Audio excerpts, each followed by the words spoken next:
Assalamualaikum warahmatullahi wabarakatuh. Kami dari kelompok 1 akan mempresentasikan tentang bahan rujukan yang memuat informasi kata dan istilah, kamus, dan ensiklopedia. Selanjutnya, perkenalkan nama anggota kelompok kami, yaitu yang pertama Robiul Aulia, yang kedua Aprilia Novi, yang ketiga Aina Lutfiana, yang keempat Yunanta Iqbal, yang kelima Nova Silvia, dan yang terakhir yaitu Milatina.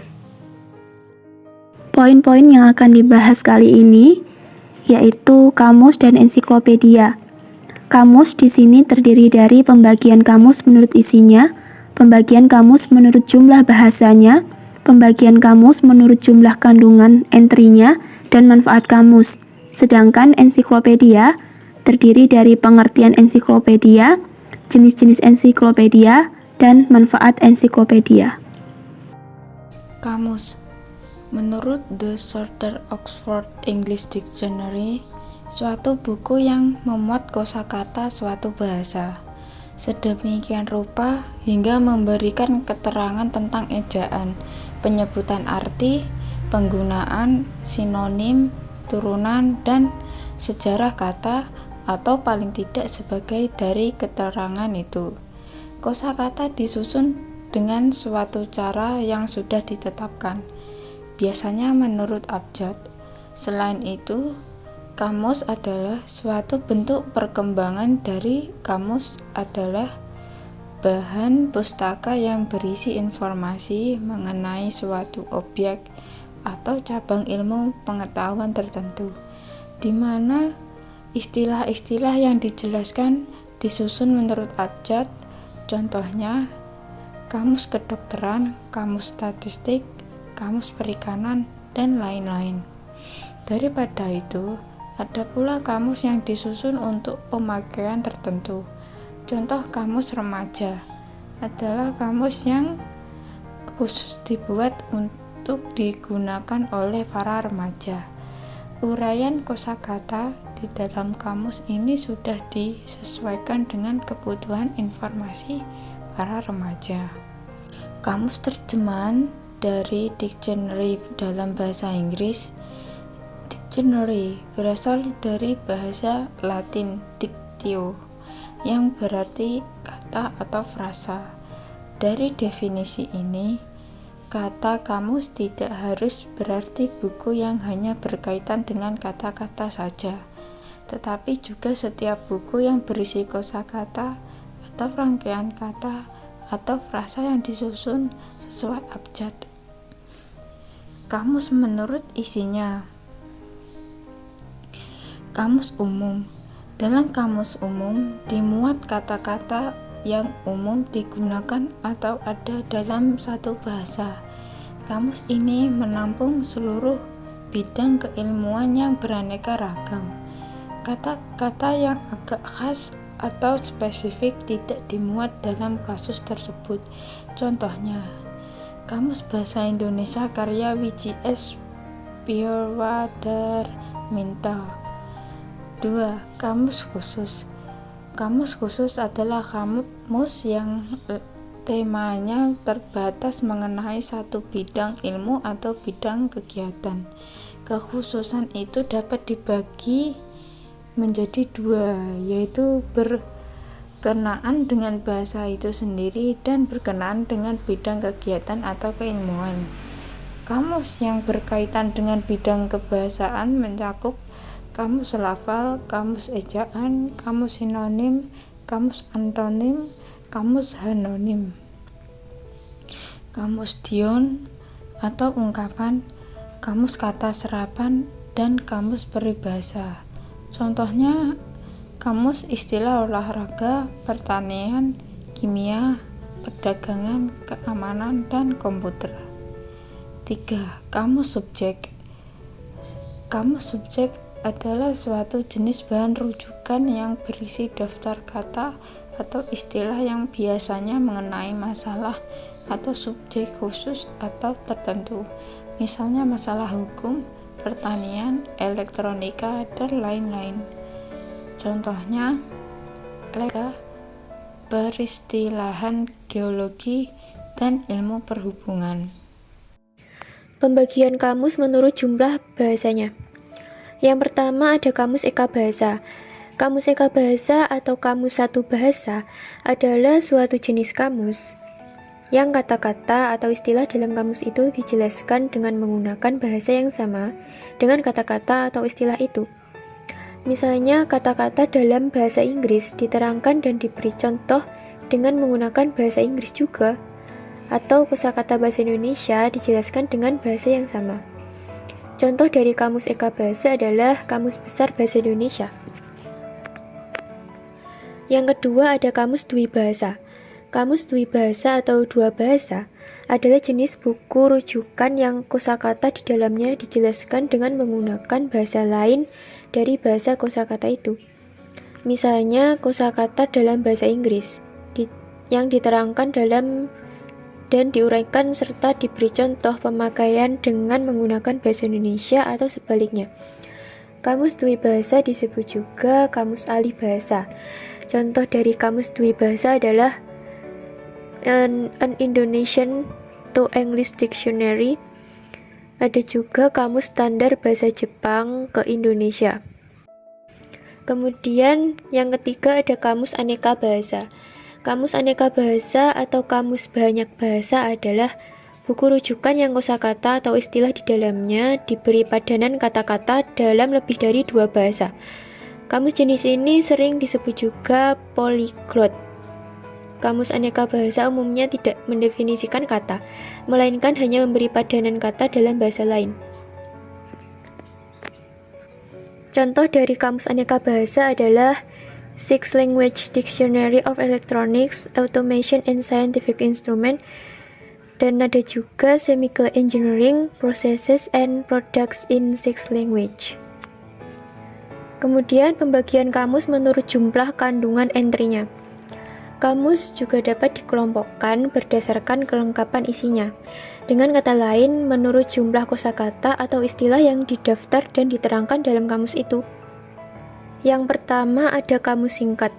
Kamus singkat atau concise dictionary adalah kamus yang memuat kurang dari 80.000 aran atau entry.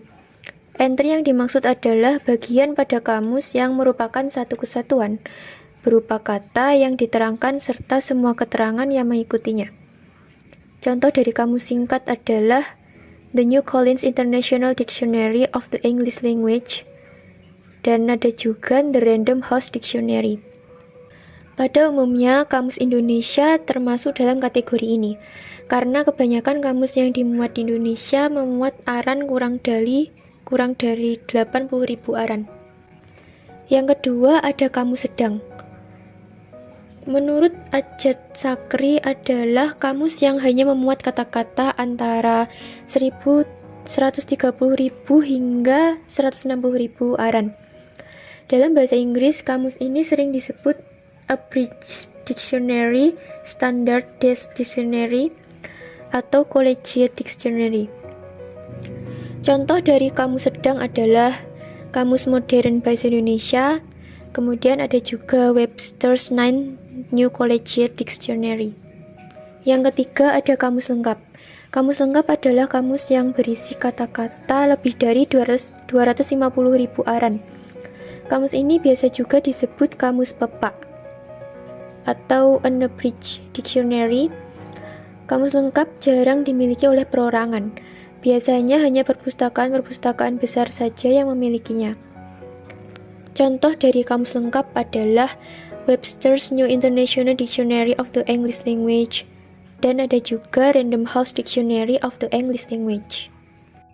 Manfaat kamus: A. Tempat mencari makna kata. B. Tempat memeriksa ejaan, penyukuan, dan penggunaan tanda hubung pada suatu kata. C. Tempat mencari lafal kata. D. Tempat melacak riwayat, asal-usul, dan turunan kata. E. Tempat mencari sinonim, antonim, dan homonim kata. F. Tempat mencari singkatan, akronim, tanda, dan lambang kata. G. Tempat mencari kata asing yang sering dipakai, misalnya civitas, akademika, modus operandi, Adot. Untuk yang selanjutnya, di sini ada ensiklopedia. Ensiklopedia merupakan salah satu bahan rujukan yang menyajikan informasi secara mendasar namun lengkap mengenai berbagai masalah dan berbagai bidang atau cabang ilmu pengetahuan yang biasanya disusun abjad atau secara sistematis subjek tertentu. Ensiklopedia ini dibuat atau disusun karena semakin bertambah majunya peradaban manusia dan semakin berkembangnya teknologi, maka semakin bertambah pula informasi yang tersedia.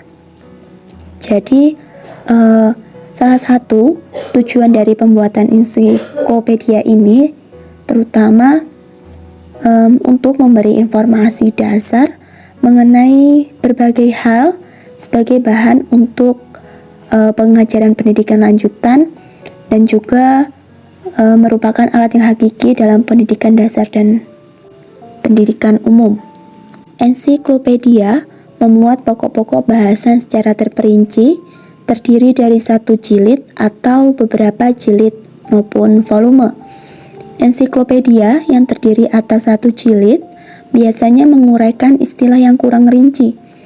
Nah, kebanyakan ensiklopedia menerbitkan secara teratur suatu terbitan yang disebut buku tahunan.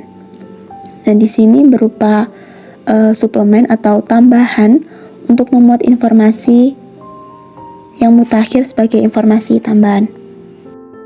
Kemudian ada jenis ensiklopedia. Yang pertama, ensiklopedia umum atau nasional. Umumnya, ensiklopedia ini dibuat untuk dipasarkan pada suatu negara tertentu. Tetapi ada ensiklopedia yang hanya memuat informasi yang benar-benar berkaitan dengan suatu negara. Jadi isinya itu hanya tentang negara tersebut. Nah, misalnya ini ada Argentine Encyclopedia.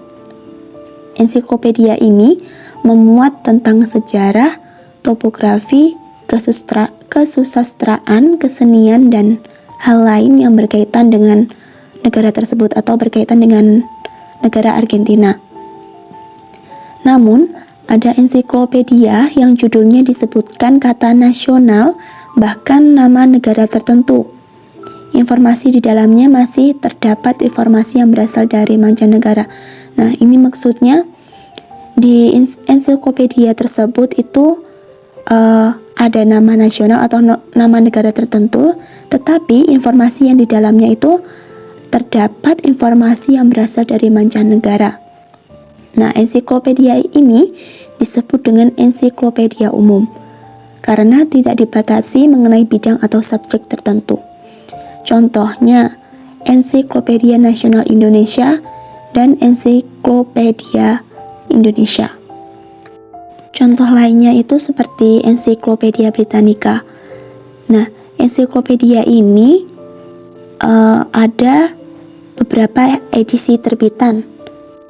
Di situ sudah tertera edisi terbitannya itu The Encyclopedia Britannica A New Survey of Universal Knowledge, Britannica Book of the Year, dan The New Encyclopedia Britannica. Jadi ketiga ensiklopedia tersebut adalah edisi terbitan dari Encyclopedia Britannica. Ensiklopedi khusus merupakan suatu ensiklopedi yang cakupan informasinya mengenai suatu bidang atau subjek tertentu. Jadi dapat dikatakan bahwa informasi yang terkandung dalam ensiklopedi ini menekankan pada suatu bidang ataupun subjek khusus. Untuk contoh dari ensiklopedi khusus dapat dilihat pada layar presentasi yang telah disajikan. Seri lain dari ensiklopedi ini yaitu untuk Asia, Australia, Oseania, Amerika, Eropa, dan Afrika. Seri ini dapat dikatakan membahas 202 negara di dunia. Ensiklopedi ini dilengkapi dengan indeks atau penjurus yang memuat kurang lebih 20.000 nama-nama geografi yang mengacu pada letak informasi lengkapnya. Hal tersebut bertujuan untuk mempermudah pemakai dalam menemukan informasi sekecil apapun itu. Untuk contoh dari ensiklopedia seri ini dapat dilihat juga pada layar presentasi yang telah disajikan. Dan jenis ensiklopedia yang terakhir yaitu ensiklopedia internasional. Ensiklopedia internasional merupakan suatu ensiklopedia yang memuat semua informasi sedapat mungkin di dunia, tanpa pemberian penekanan informasi yang berasal dari suatu negara ataupun sekelompok negara tertentu. Jadi, pada dasarnya dapat dikatakan bahwa tidak ada ensiklopedia yang seperti ini atau ensiklopedia yang benar-benar tidak bias dalam memuat informasi. Karena kebanyakan dari ensiklopedia tersebut memang memberikan penekanan tertentu pada suatu negara tertentu, terlebih lagi pada negara tempat di mana ensiklopedia tersebut terbit. Kemudian untuk contoh dari ensiklopedia internasional dapat dilihat dari layar presentasi yang telah disajikan. Selanjutnya yaitu manfaat ensiklopedia. Manfaat ensiklopedia antara lain sebagai berikut. 1. Sebagai sarana untuk mencari informasi dasar mengenai berbagai masalah. 2. Sebagai sarana utama dalam langkah awal untuk melakukan suatu kajian mengenai suatu subjek. 3. Sebagai sarana untuk memeriksa kebenaran suatu informasi. Dan yang keempat yaitu sebagai jendela informasi dunia. Sekian presentasi dari kelompok kami. Apabila ada kurang lebihnya kami mohon maaf, dan apabila ada yang masih belum paham bisa ditanyakan di forum diskusi. Wassalamualaikum warahmatullahi wabarakatuh.